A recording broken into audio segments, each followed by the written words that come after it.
আসসালামু আলাইকুম। আজকে আপনাদেরকে দেখাবো ছোট মুরগির বাচ্চাকে পানির সাথে কি মিশিয়ে দিলে বাচ্চার ভালো গ্রোথ হবে, দ্রুত বড় হবে। তো এটা হচ্ছে একটা জিক্স বেড ভিটামিন ওষুধ। এই ওষুধটা আমি সপ্তাহে ৩ দিন মুরগির বাচ্চাকে পানির সাথে মিশিয়ে খাওয়াই। এতে করে বাচ্চার মুখের রুচি বাড়ে, খাদ্যে আগ্রহ বাড়ে। তারপরে আপনার কোনো দুর্বলতা থাকলে তা দূর হয়। এগুলো ছোট বড় সব মুরগিকে খাওয়ানো যায়।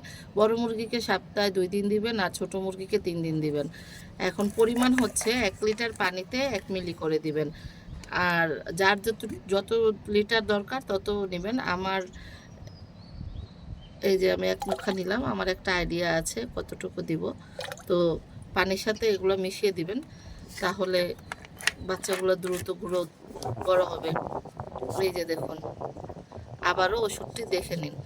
যার যার এলাকায় একেক ধরনের কোম্পানি পাওয়া যায়। চেষ্টা করবেন ভালো কোম্পানির ওষুধটা কেনার জন্য। আসসালামু আলাইকুম। সবার যদি আমার ভিডিওটি ভালো লাগে তাহলে সাবস্ক্রাইব করে দেবেন, লাইক করে দেবেন।